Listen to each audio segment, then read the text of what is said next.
The mission of the Securities and Exchange Commission is to protect investors, but did it fall down on the job over a possible conflict of interest case regarding disgraced money manager Bernard Madoff?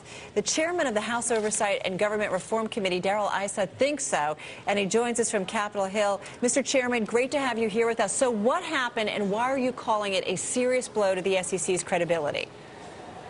Well, Carol, as you know, public confidence is everything for the SEC.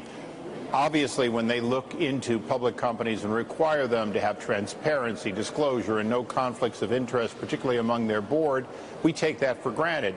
But when the general counsel of the SEC told the chairwoman that he had taken $2 million from a Madoff fund, and then she allowed him, along with their ethics counsel, to weigh in as to the valuation of any potential clawback, and he weighed in favor of he and his family's $2 million taken out, we'd say that crossed the line. I think to be honest, the chairwoman believes so. We think that's the reason Becker resigned, but it's also the reason that we need to find out how this will be prevented in the future. Well, this was on Mary Schapiro's watch, so cut to the chase. Do you think Mary Schapiro needs to step down here?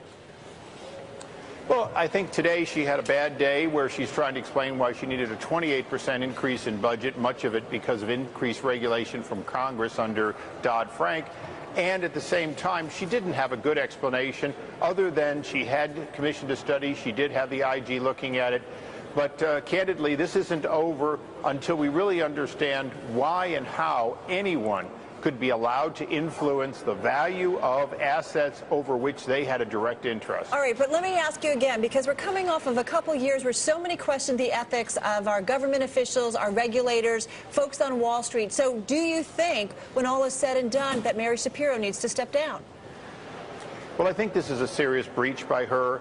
It has hurt my confidence in somebody who I thought a great deal of, and it does cause me to say that if it were me, I would want a better explanation than I've gotten, or I'd like her to, in fact, explain how this was not going to happen in the future, because I do think there was an error in judgment that included her. But remember, she doesn't work for me. I'm not a senator. We didn't confirm her. But I think this isn't going away until there's much more disclosure and a real belief that the SEC's culture of I don't seem to care, give me more money, changes, because this is an organization that was broken when she came in. She said she was going to fix it.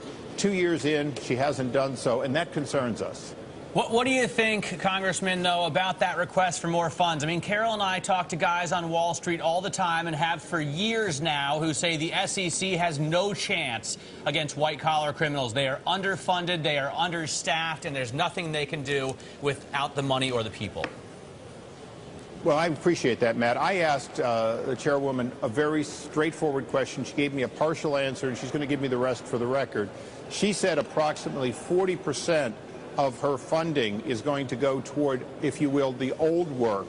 Well, 60% of what she's asked for in additional funds and her base load are going to go toward basically the Dodd-Frank implementation. So she made it very clear that her problem with money right now is she's outgunned by new regulations. She's going to have to implement new requirements. And in some cases, these are good. Certainly looking at the derivatives market, looking at hedge funds is important.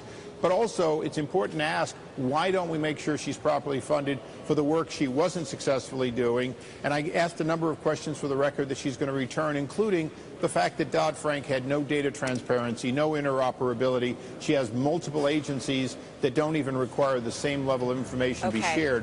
So there are issues that are going to continue to come. Hopefully she'll have answers better on the record. All right, Chairman Issa, we have to leave it. Hopefully we can get you back real soon to talk more about this. Chairman Issa, thank you so much. We appreciate it.